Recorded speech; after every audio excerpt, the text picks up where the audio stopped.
Hello everyone, welcome back to my channel Nibi and New. Namaskar, মই নিকিতা আপোনালোক সকলোকে মোৰ YouTube চেনেললৈ স্বাগতম জনাইছো। সো আজি আহিছো আমি হাজো মন্দিৰ এয়া দেখিছে মোৰ পিছফালে আৰু ইয়াতে আপোনাৰ পাঁচটা মন্দিৰ একেলগে আছে সেইবাবে ইয়াক পঞ্চতীৰ্থ বুলি কোৱা হয়। সো ভাবিলো মোৰ লগতে আপোনালোককো দেখুৱাও বুলি মন্দিৰটো তেনেহলে বলক ভিডিওটো আৰম্ভ কৰো।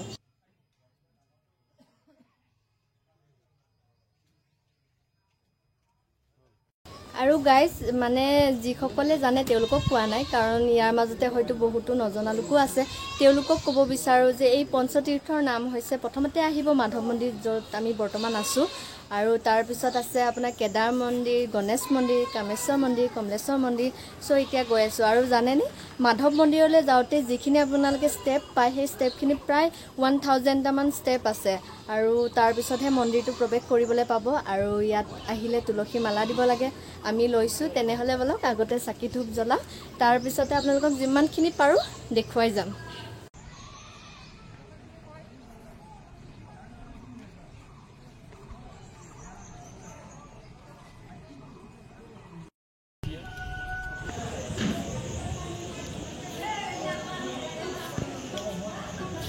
হয়গ্ৰীৱ মাধৱ যিটো জেগাত অৱস্থিত হৈছে এইটো এটা টিলা হয় এই টিলাটোৰ নাম হ'ল মণিকূট টিলা। মণিকূট টিলা এইকাৰণে কোৱা হৈছে যেতিয়া মন্দিৰ স্থাপন হোৱা নাছিলে ইয়াত মুনিয়ে তপস্যা কৰিছিলে এই মুনিয়ে তপস্যা কৰাৰ কাৰণে টিলাটোৰ নাম ৰখা হৈছে মণিকূট টিলা। সেই সময়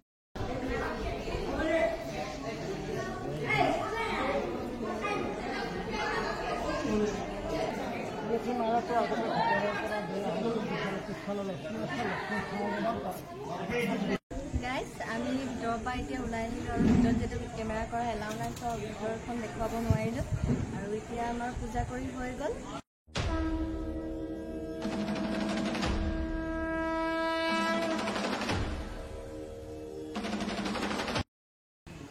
গাইজ এতিয়া ইয়াত বেলপাত আৰু দুলুমুখ আছিলে এইটো শিল এটা আছে শিলত দিবলৈ দিছোঁ আমি এতিয়া দিওঁ। ছাগলী বহুত দিনৰ মূৰত আচলতে দেখিবলৈ পাইছো।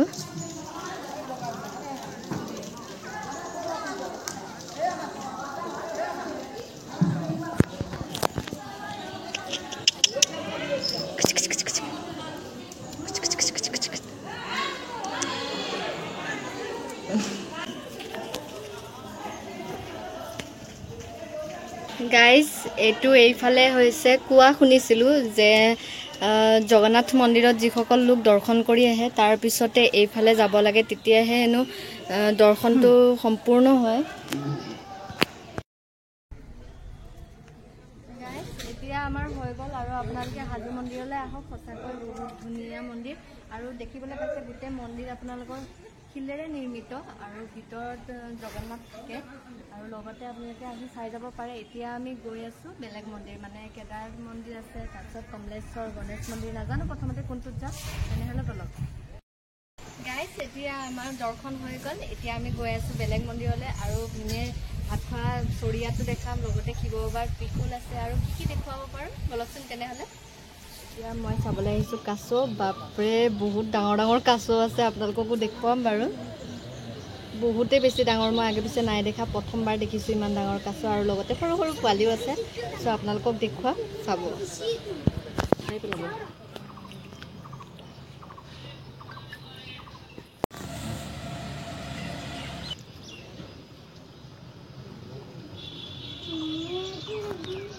গাইজ ফাইনেলি আমি দেখিবলৈ পাইছোঁ ভীমে ভাত খোৱা চৰিয়া। মহাভাৰততো দেখিছিলোঁ বাৰু যে ভীমে কিমান খাইছিলে আৰু এতিয়া যিয়ে নহওক ৰিয়েলত দেখিছোঁ হয় বা নহয় আমি নাজানো কিন্তু যিটো আমি মানি অহা হয় বা দেখি শুনি অহা এইটো চাব পাৰে আপোনালোকৰ প্ৰকাণ্ড এটা চৰিয়া।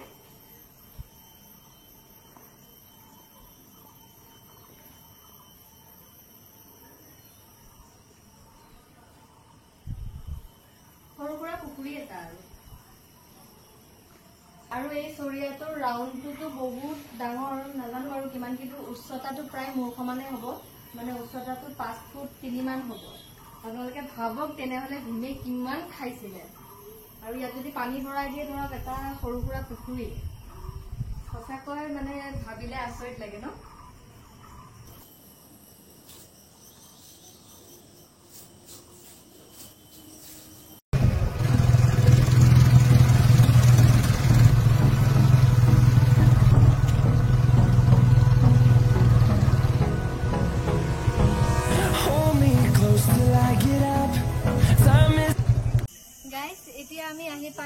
কেদাৰ মন্দিৰ আৰু কেদাৰ মন্দিৰতো সেম মাধৱ মন্দিৰৰ নিচিনা ষ্টেপ বগাই যাব লাগিব। এতিয়া আমি ভিতৰলৈ গৈ আছো, তাৰপিছত আপোনালোকক দেখুৱাম বলক। এইভাগে হৈছে কেদাৰ মন্দিৰ আৰু কেদাৰ মন্দিৰটো হৈছে শিৱ বাবাৰ মন্দিৰ। আমি ভিতৰত দৰ্শন কৰি আহিলো আৰু আগৰ নিচিনাই কোনোটো মন্দিৰতে ভিতৰত আপোনাৰ কেমেৰা এলাউ নাই, চ' আমি ভিতৰখন দেখাব পৰা নাই, বাহিৰখন দেখাইছো। আৰু এনেধৰণে আপোনালোকে শিলৰ দেখিব, কিন্তু কি হয় এতিয়ালৈকে মই বুজিব পৰা নাই। কিন্তু শিলৰ এনেদৰে কাটি কাটি কিবা বনাই থোৱা হৈছে, হয়তো আমি নাজানিম এয়া কি হয়, কিন্তু নিশ্চয় কিবা এটা যে হয় সেইটো বুজি পাইছোঁ। তো এইভাগে হৈছে কেদাৰ মন্দিৰ। আৰু এতিয়া আমি আহিছোঁ কমলেশ্বৰ মন্দিৰলৈ। কেদাৰ মন্দিৰৰ বেক চাইডে আপোনাৰ কমলেশ্বৰ মন্দিৰ আছে, লগতে দুৰ্গা মন্দিৰ আছে। আহক, এইভাগে হৈছে কমলেশ্বৰ মন্দিৰ।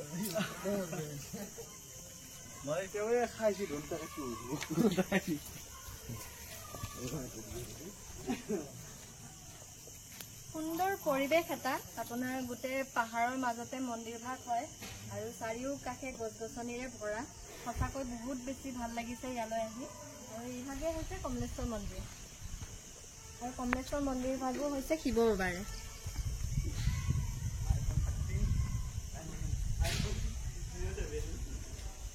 এতিয়া আমি চাবলৈ আহিছোঁ মহাদেৱৰ সাৰগৰু মানে নন্দী। এতিয়া আমি নন্দীৰ ওচৰলৈ যাম, তাৰপিছতে যাম আমি ধুমুনি ঘাট বুলি আছে। ধুমুনি ঘাটটো হৈছে আমি সৰুতে শুনি অহা বেউলা লক্ষীধৰৰ কাহিনী, আৰু লক্ষীধৰক যেতিয়া সাপে খুটিছিলে এই ঘাটটোতে আহি তেওঁ জীয়াইছিলে।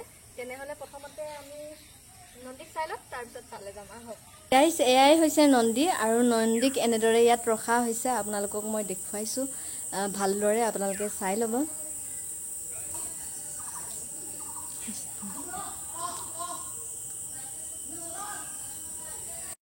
এতিয়া আমাৰ নন্দীক চাই হৈ গ'ল, আৰু প্ৰথমবাৰৰ বাবে আপোনালোকক আমি দেখাবলৈ ওলাইছোঁ ধুমুনি ঘাট।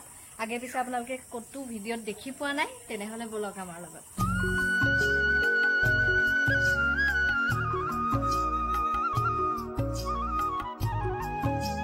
এতিয়া আমি আহি পালোঁ ধুমুনি ঘাট, আৰু এয়া প্ৰতিমূৰ্তি দেখিছেনে? ইয়াতে আপোনাৰ বেউলা লক্ষীধৰ আৰু যিডাল সাপে দৰ্শন কৰিছিলে তেওঁলোকৰ একেলগে এয়াই হৈছে প্ৰতিমূৰ্তি।